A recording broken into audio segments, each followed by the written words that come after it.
에스겔서 1장 제30년 4월 5일에 내가 거발강가 사로잡힌 자 중에 있더니 하늘이 열리며 하나님의 이상을 내게 보이시니 여호야긴 왕의 사로잡힌 지 5년 그달 5일이라. 갈대아 땅 거발강가에서 여호와의 말씀이 부시의 아들 제사장마 에스겔에게 특별히 임하고 여호와의 권능이 내 위에 있으니라. 우리가 2절 같이 한번 읽어보겠습니다. 시작. 여호야긴 왕의 사로잡힌 지 5년 그달 5일이라. 예. 제가 우리가 성경이 66권인데, 이렇게 여러 성경들을 이렇게 우리가 이렇게 공부도 해보고 이렇게 하는데, 이 에스겔서, 이사야서나 예레미야서 또는 이 에스겔서, 특히 에스겔서가 좀 안 친한, 좀 잘 안 친해지는 어떤 성경 중에 이렇게 하나인데, 이번 주에 특히 이 에스겔서가 제 마음에 이렇게 좀 가까이 다가오더라고요. 그래가지고 이제 이렇게 에스겔서를 그냥 읽는데, 이 에스겔서가 이 맥이 어디서 풀리는가 이렇게 보니까 그 날짜 이런 거 있잖아요. 이게 보면 여호야긴 왕의 사로잡힌 지 5년 그달이니까 위에 보면 4월이죠. 5년 4월 5일이라. 제가 이 1장 2절이 에스겔서를 좀 풀어주더라고요. 이 에스겔서 속에 들어가게 해주는, 하나의 열쇠 같은 그런 역할을 해주는데요. 여호야긴 왕이 사로잡힌 지 5년 4월 5일이 되었다. 그래서, 여기 이제 여호야긴 왕이 나오잖아요. 그래서 이 여호야긴 왕이 그 앞뒤 족보가 어떻게 되는 사람인가 싶어가지고, 좀 이렇게 제가 이렇게 찾아보니까, 요시야가 아버지예요, 보니까. 요시야가 우리가 뭐 성경을 찾아봐도 되는데, 이 요시야 왕이 있어요. 요시야가, 이 요시야 왕은 이스라엘 왕들 중에서 성왕이죠, 이 사람도. 다윗, 솔로몬, 히스기야 이런. 요시야는 굉장히 이름 있는 하여튼 그런 왕인데, 그 우상을, 전국에 있는 우상을 다 정리를 하고 막 개혁을 한 사람인데, 그래서 이 어떤 종교개혁, 이스라엘로 봐서는 종교를 막 완전히 개혁한 그런 인물이에요. 그래서 여기 보면 30년 4월 5일이라는 이 말이 있는데, 뭐에서부터 30년 4월 5일이냐? 저도 이걸 잘 모르겠더라고요. 이게 무슨 30년 4월 5일이라고 돼 있는데, 이게 어디에서부터 30년이 지났다는 거냐? 그걸 이제 검색을 한번 해보니까 5가지 썰이 있더라고요, 이게. 그래서 바벨론 뭐에서 시작된 거다, 이런 것도 있고, 그 중에 이제 하나가 뭐냐면, 요시야가 종교 개혁을 한 날, 요 날을 기점으로 해서 지금 30년 4월 5일이다, 이런 단어가 나온대요. 그리고 5개 중에 있는데, 이거는 이제 성경 학자들도 뭐다 이렇게 딱 집어내지를 못하더라고요. 그래서 이 요시야 왕이 있는데, 요시야의 아들들이 여러 명 있어요. 여러 명 있는데, 이 요시야가 죽고 난 다음에 왕이 된 사람이 여호아하스. 따라해봅시다. 여호아하스. 네. 이 여호아하스가 이제 왕이 됐다가, 이 여호아하스는 애굽의 바로 왕이 와가지고 인질로 잡아가 버렸어요. 애굽으로.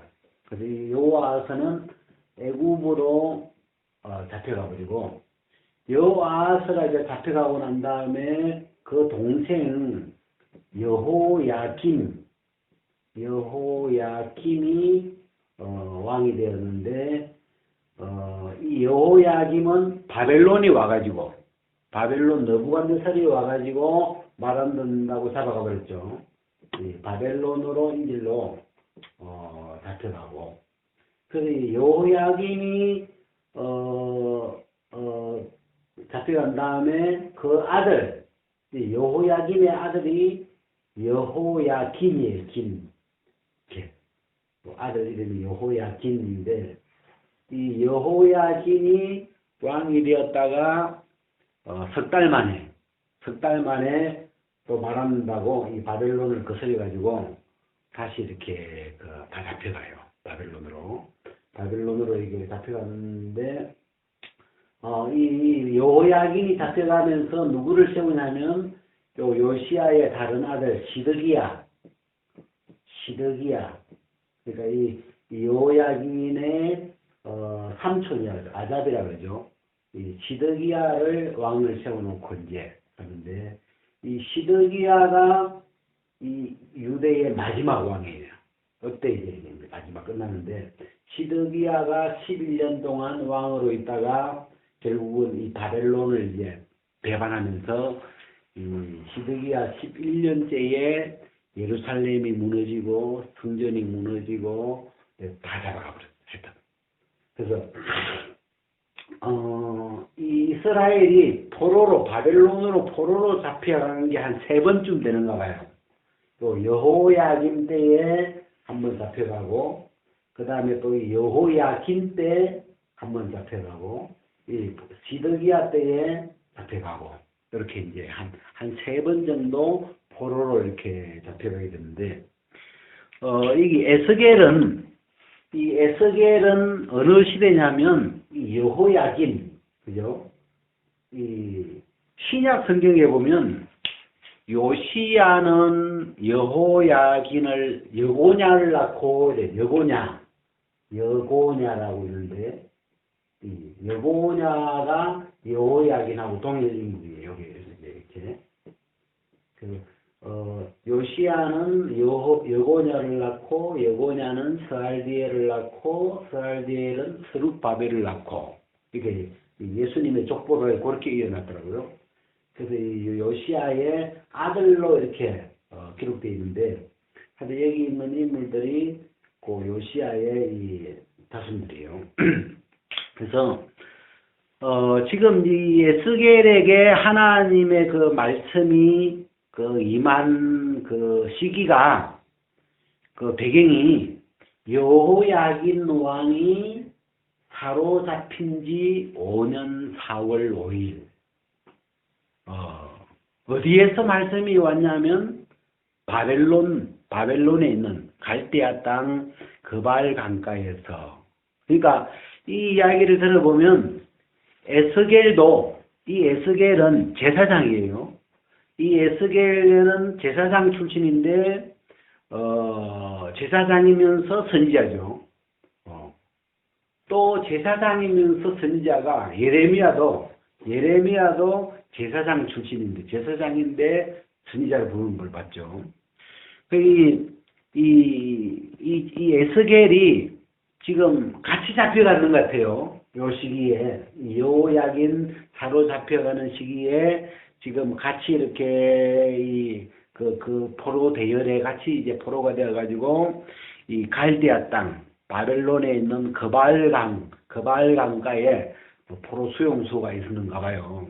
거기다가 이제 이렇게 거기 이제 지내고 있는데 하나님의 말씀이 이 여호야긴 왕이 사로잡힌 지 5년 4월 5일 되던 때 말씀이 이 에스겔에게 임하기 시작해가지고 제가 이 에스겔서를 쭉 이게 열어보니까 이 처음 말씀이 임했던 때가 5년 이 여호야긴 왕이 바벨론으로 사로잡혀간 지 5년 되던 때에 말씀이 처음으로 임했고 그 다음에 이제 넘겨보니까 8장인가 가보니까 이 6년 그 다음에 이 6년 되던 해에 또 말씀이 오고, 그 다음에 7년 되던 해에 말씀이 또 오고, 뭐 또 이렇게 9년, 11년, 12년, 뭐 25년 이런 식으로 여기 이제 5년에서 25년이니까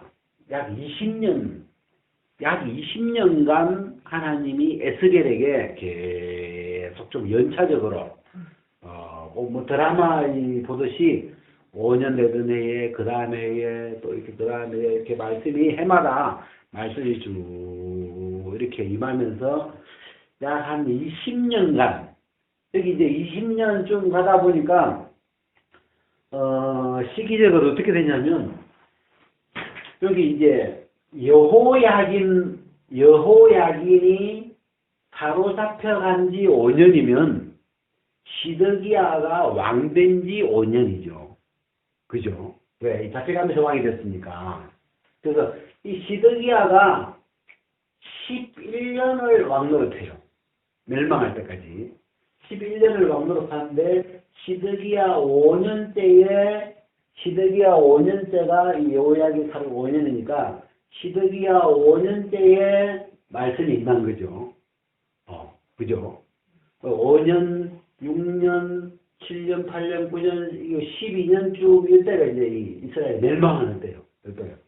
요 시기가 이스라엘이 바벨론에 의해서 마지막으로 최후로 예루살렘 성이 무너지고 성전이 회파되고 하는 그 이제 마지막 그 시기고, 여기 이제 25년이면 이미 이제 바벨론으로 다 포로로 이제 이스라엘이 멸망하고 이제 바벨론 포로 기간이죠. 그냥 그런 시기에. 그러니까 이 에스겔서는 이스라엘이 멸망하기 전과 어떤 포로 되기 전과 멸망한 그 순간과 멸망 이후를 이렇게 좀 나누어서 볼 수 있는 그렇게 말씀이 이렇게 한 20년간에 걸쳐서 말씀이 임한 그런 분위기예요. 그래서 제가 이제 여러분 이렇게 다니엘서를 요 뒤에 있는 에스겔서 다음이 다니엘서인데, 다니엘서 1장을 한번 보면 이런 말씀이 있어요. 유다 왕 여호야김이 위에 있은 지 3년에 바벨론 왕 느부갓네살이 예루살렘에 이르러 그것을 에워쌌더니, 자, 같이 한번 읽어봅시다. 시작.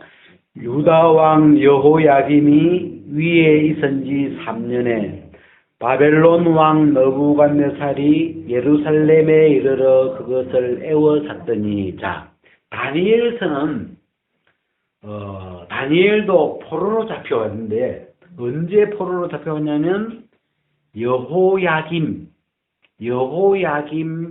왕 3년에 포로로 잡혀온 사람이에요. 그러니까 우리가 지금 에스겔은 여호야김의 아들 여호야김 왕이 포로로 잡혀올 때고, 이 다니엘서는 이 여호야김 3년 여호야김 11년 왕노릇 했는데 여호야김 3년에 요 다니엘, 그러니까 다니엘이 먼저 포로로 잡혀갔죠. 이 시간적으로 볼 때 다니엘이 먼저 포로로 잡혀간 이야기고, 그 뒤에 이 에스겔이 포로로 잡혀갔고, 이제 그렇게 순서가 되죠. 그 다음에 이 예레미야서는, 제가 이 예레미야, 에스겔, 다니엘 이렇게 했는데, 예레미야는 아직 포로로 사로잡히지 않은 이 유대 땅에서, 그죠? 유대 땅에서 예레미야는 이 선지자로 부름을 받죠. 지금 이 당시 상황이 포로로 잡혀간 사람이 있고, 이 유대 땅에 지금 남아있는 사람이 있고, 아직 나라가 안 망했으니까 그런 상황인데, 이 예레미야는 포로로 잡혀가지 않고 그 남아있는 그 유대 땅에서 그 당시 이스라엘 향한 하나님의 말씀을 하나님으로부터 이렇게 받아가지고 그들에게 계속 전하는데, 항복하라고, 바벨론에게 항복하는 것이 주의 뜻이라고, 그 이야기를 계속 하죠. 근데 이제 이 이스라엘 백성들이 끝까지 항복 안 하죠. 하여튼 막. 그 항복하겠다고 뭐 이렇게 폼은 재지만 중심에서 이 항복을 못해요. 그러나 결국은 이 시드기야의 자녀들이 눈 뽑히고 막 다 죽고 막 그 멸망을 다 그 이스라엘의 멸망을 그들이 다 이제 보게 되죠. 근데 그 과정 속에 있는 게 예레미야예요. 예레미야는 막 이 이스라엘의 슬픈 광경을 다 봤죠. 그렇게 불순종하면서 그 죽어가고 있는 자기 민족들과 그 예루살렘 성벽이 무너지는 것과 또 이 성전이 회파되는 이 과정을 다 보는 거죠. 그러면서 그 이제 어떤 그 우리가 그 슬픔의 어떤 선지자다 그렇게 표현하는데 그에 비해서 이 에스겔은 지금 이미 포로로 잡혀가 버렸어요. 일찌감치 이 포로로 잡혀가 가지고 포로로 잡혀가 있는 그 바벨론에서 하나님의 말씀을 이렇게 받았어요. 그래서 이 하나님의 말씀을 받은 그 위치가 좀 다르죠. 그래서 이 다니엘서를 이렇게 읽어보면 이 다니엘이 그 어떤 그 위치상으로 볼 때 다니엘이 받은 말씀은 그 바벨론에 이미 포로가 되어 있는 사람들에게 전할 것 같아요. 그 전하는 대상이 그 당시에 예레미야가 받은 말씀은 그 아직 항복 안 한 이 아직 사로잡히기 전에 있는 이 유대 사람들에게 어떤 그들을 향하여 전하는 거라면 좀 말씀을 전하는 그 대상이 좀 공간적으로 좀 다르니까 좀 그런 부분도 좀 생각이 있게 되고 그래서 이 어떤 내용 이 예레미야와 이 에스겔의 어떤 내용도 예레미야는 처음부터 끝까지 계속 하나님이 어떤 그 항복하라는 그 메시지 속에서 그 거역하고 있는 그것이 멸망하는 그런 흐름으로 가는데 이 에스겔에서는 하나님이 이제 이렇게 치시는 이야기도 나오지만 그 이 에스겔에서는 그 우리가 일반적으로 어떤 소망의 선지자다 뭐 이렇게 이제 그 표현을 하더라고. 왜냐하면 이 에스겔서 안에는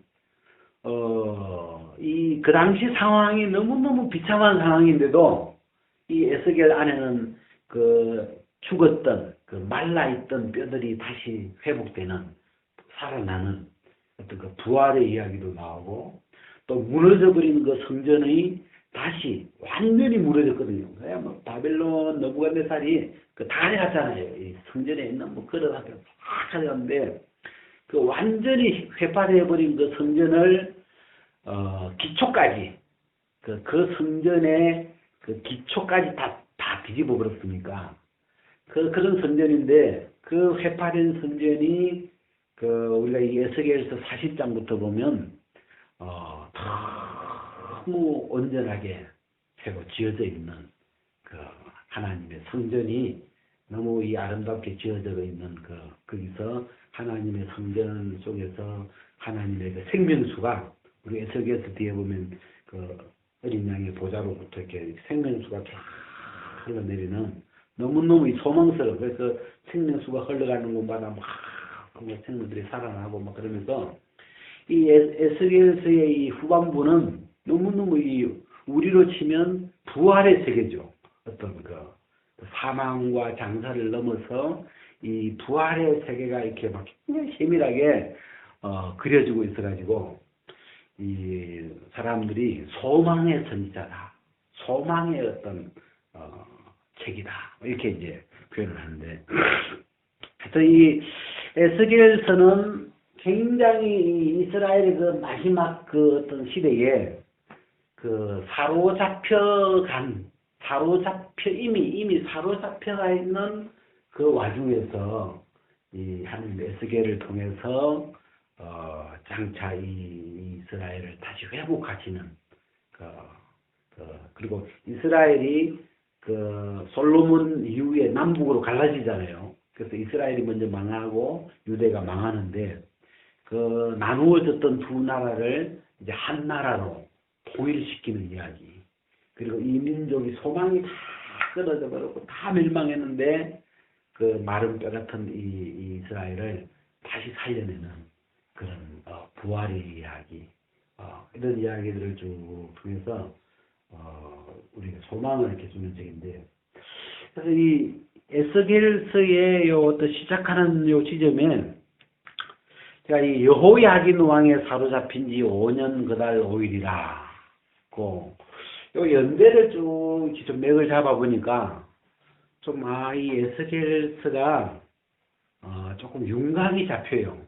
어떤 그 시대 분위기나 이게 지금 언제 어떤 상황에서 하나님이 어떤 말씀하시고 계신 건지 그런 이렇게 좀 분위기 전체가 좀 이렇게 감이 좀 잡히고, 그 다음에 이 에스겔서가 48장까지가 굉장히 이렇게 길지만 이런 이 시간 5, 6, 7, 9, 11, 12, 25 이렇게 어떤 연도별로 시간별로 이렇게 쭉 하나님이 이 에스겔서가 뭐 한 번 이렇게 한 번만에 이렇게 말씀이 온 게 아니고 계속 20년간 임했던 말씀을 모으고 모아가지고 이렇게 하나로 에스겔서라고 이렇게 이제 기록했죠.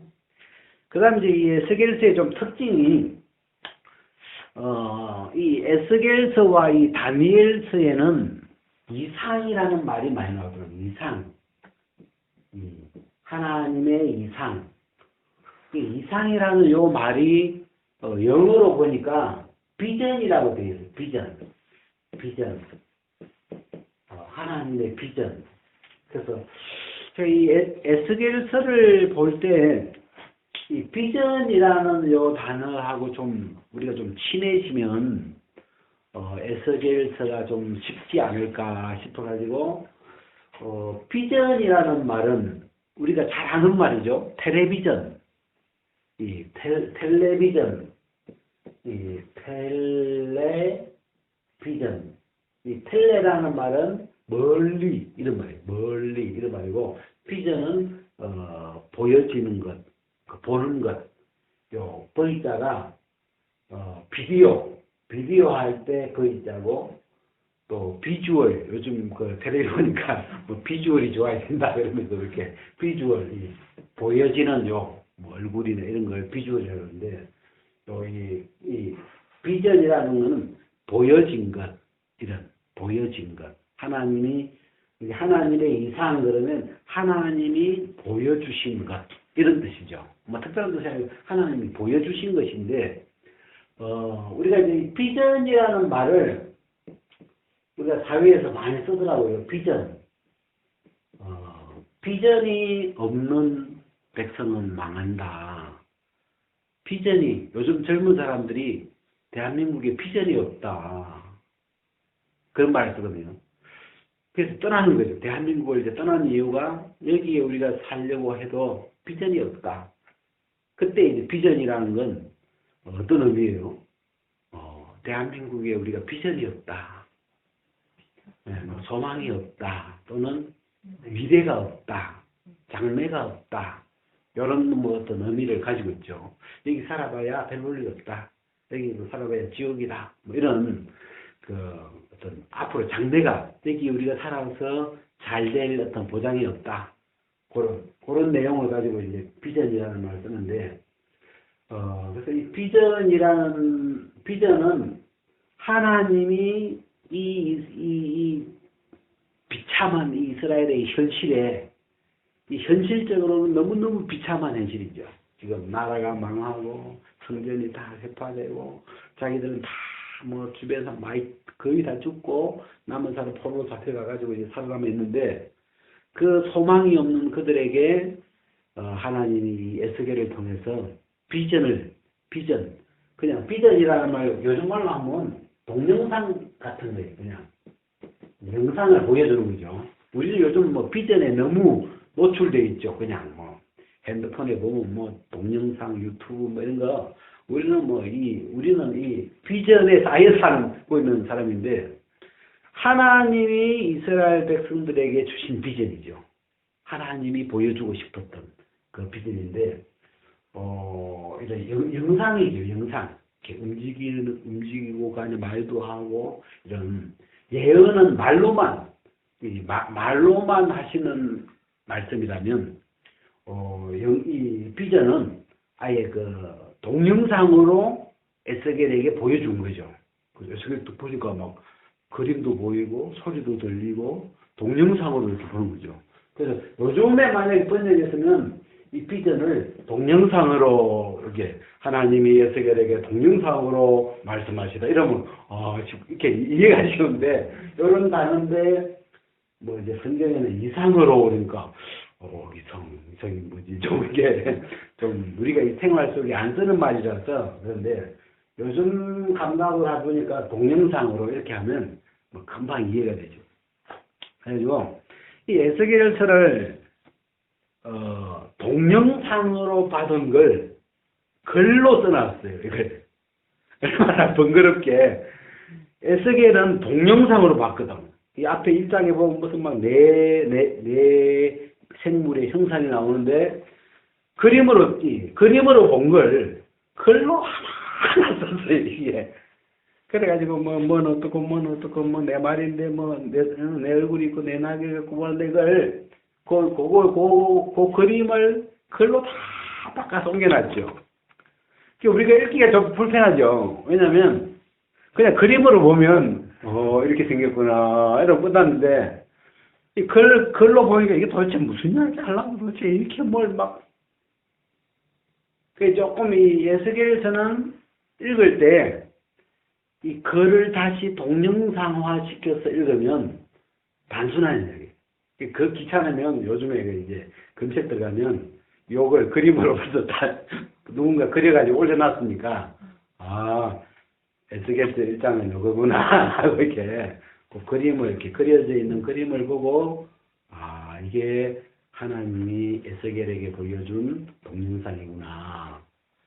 그래가지고 요게 이제 요거 때문에 요즘 UFO 이게 여기서 움직이는 게 UFO처럼 뒤로 안 가.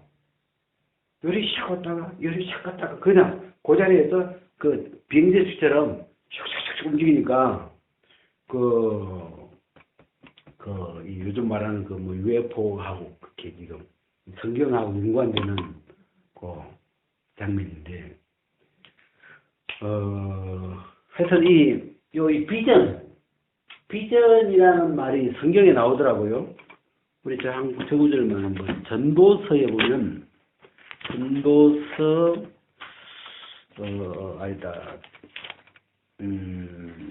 잠언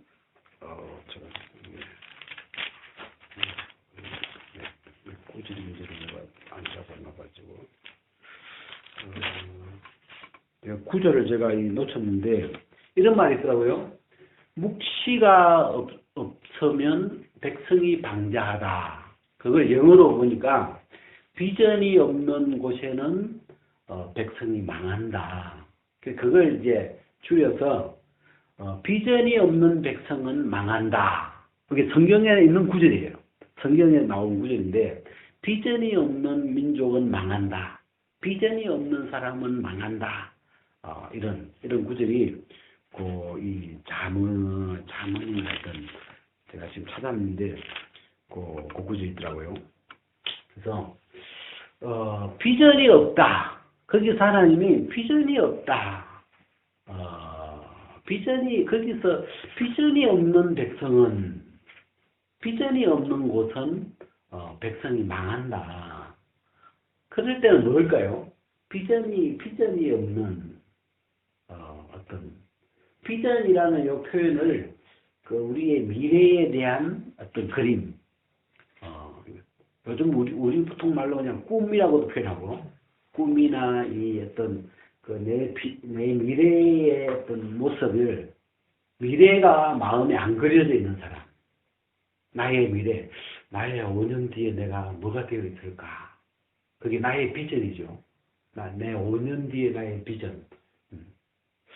그렇게 예를 들어서 뭐 선교 안에 있으면서 좀 너무 답답해가지고 그 당시에 막 너무 교제가 어렵고 안 되고 답답해가지고 내가 이 복음이 같고 믿음이 같아서 뭐든지 서로 나눌 수 있는 그런 사람 두세 명만 있어도 내가 참 그런 모임을 좀 하고 싶다. 그런 내 마음에 이제 그런 비전이 있었죠. 그래, 너무 힘들어, 너무 답답했으니까. 그래서 마음이 하나, 5년 뒤에, 내가 5년 뒤에 어떤 모습으로, 살고 있을 건지에 대한 그 나의 비전. 5년 뒤에 나는 어떤 모습으로, 5년 뒤에 내가 살고 있는 그 모습을 동영상으로 그려보는 거죠. 야, 내가 5년 뒤에는, 이렇게 됐으면 좋겠다. 그런 걸 갖고 있는 사람이에요. 그래서 내가 앞으로 5년 뒤에, 10년 뒤에, 15년 뒤에, 20년 뒤에 해서 자기의 비전이 다 있는 사람이 있어요. 그래서, 내가, 어떤 사람은 그 비전을 정했는데, 그 비전대로, 자기의 비전대로 5년 뒤에 보니까 자기가 또 그렇게 딱 돼 있고, 그 다음에 10년 뒤에 딱 그렇게 돼 있고, 그게 자꾸 듣고 비전대로 이렇게 뭐 됐다고 하는데. 그래서, 비전이 없으면, 하여튼, 성경에 망한다. 비전이 없으면 사람이 갈 방향이 없는 거죠. 그냥 되는 대로 살겠죠. 그냥 하루하루 되는 대로 이러는데, 그래서 이 비전, 그래서 이 에스겔서에는 이스라엘 민족을 향하여 소망을 잃어버린, 멸망이 와버린 이 이스라엘 향하여 하나님이 그들의 그 민족에 대한 한 나라로 통일된 통일나라의 비전을 주시고, 그 다음에 소망이 다 끊어졌는데 다시 이 민족이 살아날 것에 대한 그 비전, 그 다음에 그 성소에 대한, 성전에 대한 그 비전, 그런 비전을 하나님이 다 그려가지고 이 에스겔을 통해서 그 비전을 보여주셨죠. 그래서 그 비전을 듣고 마음에 품은 사람들은 이 바벨론 70년의 그 포로 기간을, 그 고통의 시간을 참을 수 있겠죠.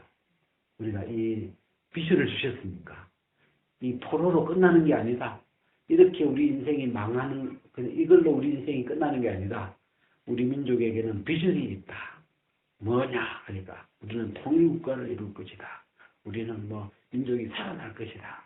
또 우리는 성전을 새로 이렇게 건축할 거다. 그러면서 그 민족들이 가지고 있는 이 유대인들의 마음에 살아야 할, 계속 살아가. 그러면서 하는 말이, 사람들이 비전이 없으면요, 결혼도 안 하거든요. 살 소망이 없으니까. 요즘 애들이 결혼을 안 해요. 그냥, 애도 안 낳으려고 그러고. 왜? 비전이 없기 때문에. 괜히 애 낳아봐야 고생만 되는데. 괜히 애 낳아봐야. 내가 만약에 노예 같으면, 결혼해가지고 애 놓으면 애가 노예 되는데, 새끼를 안 낳고 싶죠. 우리 보면. 비전이 없으니까. 근데 그런 상황인데, 지금 노예로 팔려가 있는 상황인데, 하나님이 이 이스라엘 백성들에게 너희 자녀들로 결혼하게 해라. 아들은 그 며느리 삼게 하고 딸들도 이렇게 결혼하게 해서 이 생산이 그치지 않도록 해라. 그러면서 이 비전을 주시죠. 비전을 주면서 이걸로 끝나는 게 아니냐. 이제 내가 잠시 너희를 버렸지만 내가 다시 너희를 불쌍히 여길 거다. 비전을 쫙 보여주면서 앞으로 이 이스라엘이 세계에 제일 뛰어난 나라가 될 거야. 그러면서 비전을 주니까 그 포로 생활 하면서 결혼을 해요. 결혼을 해서 났는데, 포로로 4,000명이 끌려갔는데 70년 만에 돌아올 때는 4만 명이 돼서 돌아오더라고요. 그동안 결혼 많이 했어요. 결혼 많이 해가지고 어쨌든 그 애국으로 갈 때는 70명 갔다가 그 4대 만에 60만 명 돼서 돌아왔는데, 이에서는 4,000명으로 끌려갔다가 단위가 4만 명으로 들어오더라고요. 확인해보니까 끝자리를 다 떼버렸는데, 근데 이 민족들이 포로로 잡혀갔던 사람들의 마음에 그 비전이, 이 에스겔을 통해서 전해진 이 하나님의 비전이 그 민족 속에 살아있었겠구나.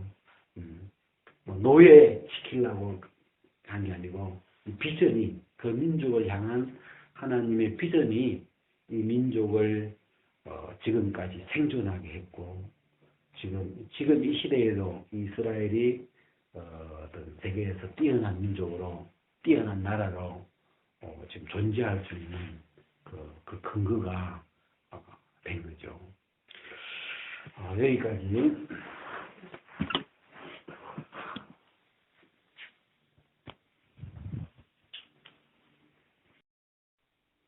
성경을 뒤져가다 보니까 이렇게 하나씩 이어져, 이렇게.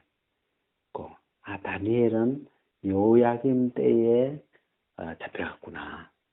에스겔은 여호야김 때 잡혀갔구나. 족보를 이렇게 비교해보니까 먼저 잡혀갔네. 다니엘서는 뒤에 있는데 먼저 잡혀간 거고. 이렇게 이제 성경을 내 마음 안에서 이렇게 이어나가는 그런 게 재미있는 것 같아요. 저는.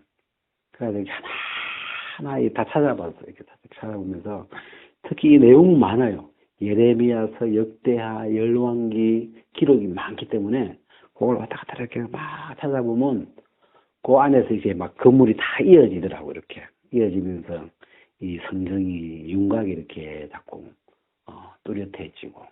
그러니까 이제 어떤 한 구절보다도 요 에스겔서라고 하는 에스겔서, 예레미야서, 또 역대상하, 이런 큰 성경의 이런 틀 안에서 이 에스겔서가 우리에게, 나에게 주는 어떤 필이 뭔가, 하나님이 에스겔서를 통해서 하나님이 이스라엘에게 주시고 싶은 어떤 그 마음이 어떤 건가, 요게 복음하고 또 어떻게 연결이 되는가, 이런 걸 이렇게 쭉.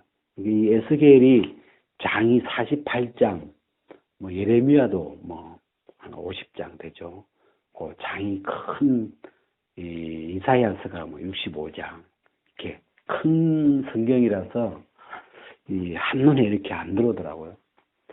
이번에 이렇게 있는데 내가 에스겔서를 찾아갔다기보다도 에스겔서가 이렇게 그냥 쑥 어느 날 나한테 녹화하고 들어오는 느낌이에요. 그래가지고 이게 뭐지 싶어서 이렇게 들어보는데 이렇게 연도가 잡히니까 이렇게 이 에스겔서가 어떤 성경인지, 어떤 구조인지, 그리고 그 내용들을 이렇게 그 시대 상황하고, 그러니까 포로로 잡히기 전에 이 시간대, 포로가 이제 된 이후의 시간대, 또 멸망 직전에 있는 그 상황에서 하나님의 에스겔을 통해서 말씀하시고 있는 이야기.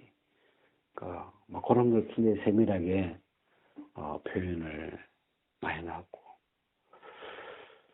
그래서 이런 어떤 전체 속에서 또 느껴지는 하나님이 어떤 하나님일까, 그런 게 또 궁금하고.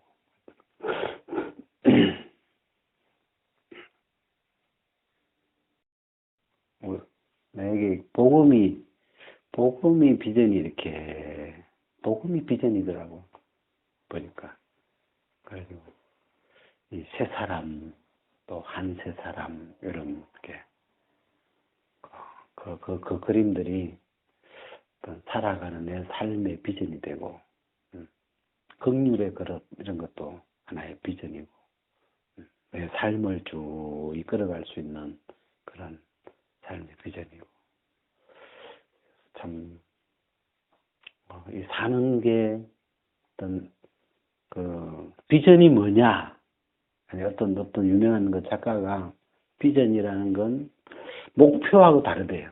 목표가 딱 되고 나면 끝나는데, 비전이라는 건 계속 내 삶을 이끌어가주는 어떤 그런 생명력 같은 걸 비전이라고 하는데, 그래서,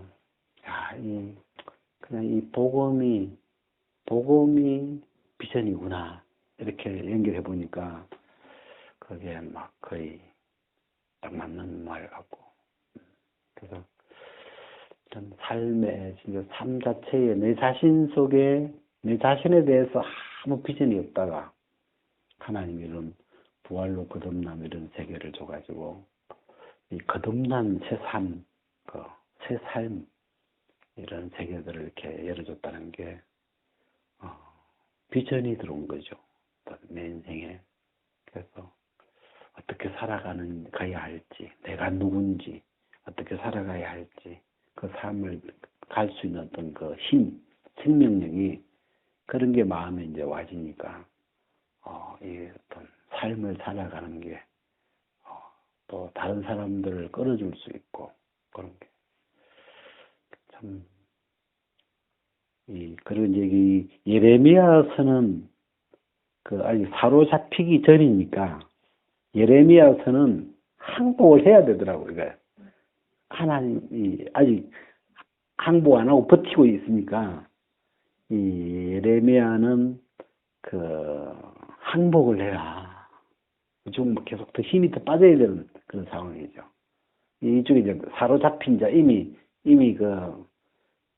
뭐 뱀에게 물린 자라면 이쪽은 안 물리고 막 지금 도망치고 있기 때문에 그 상황이 좀 다르더라고요. 그래서 이 예레미야서와 이 에스겔서는 내용이 좀 다르겠구나, 이게.